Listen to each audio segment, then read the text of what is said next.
Assalamualaikum warahmatullahi wabarakatuh. Halo everyone, perkenalkan, saya Nadila Syaki, berasal dari kelas 11 MIA 1. Nah, kali ini saya akan meresensi novel yang berjudul Atas Hingga Sana. Buku ini ditulis oleh Abidah El-Khaliki yang dijuluki sebagai perempuan berkalung sorban. Nah, buku ini diterbitkan oleh Buku Bijak yang memiliki 192 halaman. Oke teman-teman, langsung saja ya. Novel ini menceritakan seorang gadis yang bernama Kamila. Kamila ini terlahir dari keluarga yang penuh dengan kenespaan. Ayah Kamila ini bernama Kamal. Dia merupakan sosok pria yang tak berguna dan tak segan melakukan tindak kekerasan dalam rumah tangganya, terutama kepada ibu Kamila yang bernama Hindun. Kamila selalu menyaksikan bagaimana sang ibu menderita atas perlakuan ayahnya. Padahal ibunya berpeluh keringat mencari nafkah karena ayahnya yang pengangguran, berfoya-foya, dan bermain judi. Tapi ayahnya tidak pernah merasa puas. Suatu hari, ayahnya menggadaikan Kamila sebagai taruhan judi, dan Kamila harus menikah dengan seorang laki-laki pemabuk karena ayahnya kalah dalam taruhan tersebut. Padahal Kamila baru berusia 10 tahun. Beruntungnya, ada pasangan suami istri yang bernama Diran dan Halida yang menebus Kamila dan mengangkatnya sebagai anak dan membawa Kamila pergi dari ayahnya. Akibat perjalanan hidupnya, Kamila menjadi perempuan yang intelek dan pekerja keras. Setelah lulus dari SMA, Kamila mengikuti tes masuk ke universitas.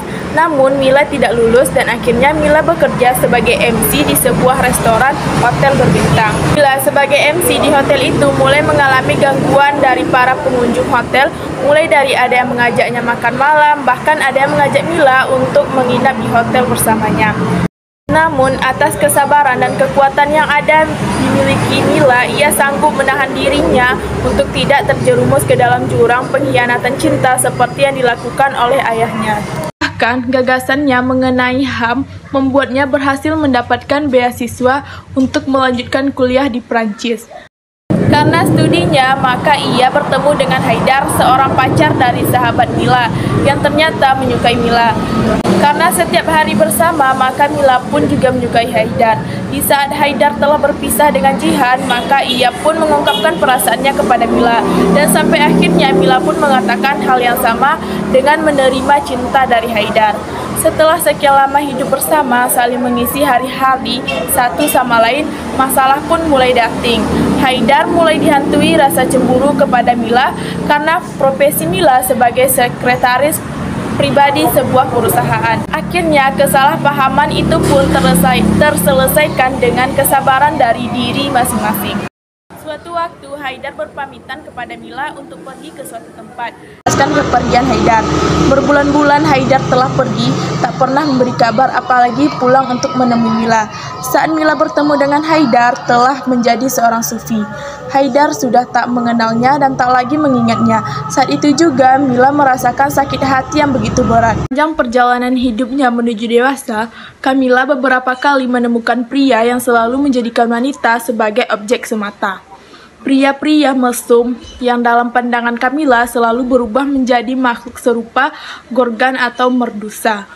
Pria-pria brengsek seperti Kamal, ayah kandungnya. Membaca novel ini serasa kita sedang mengunyah makanan yang kaya akan nutrisi. Melalui konflik batin dari tokoh Kamila, kita akan diajak untuk menakar seperti apa eksistensi perempuan di mata sebagian besar kaum pria.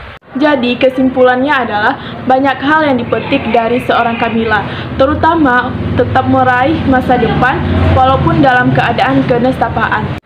Ingat teman-teman, masa muda, masa berkarya, tetap kuat apapun ceritanya. Kelebihan dari novel ini adalah bisa membuat para pembaca terinspirasi untuk tetap bersemangat dalam menjalani hidupnya, serta novel ini sangat cocok bagi para kaum remaja.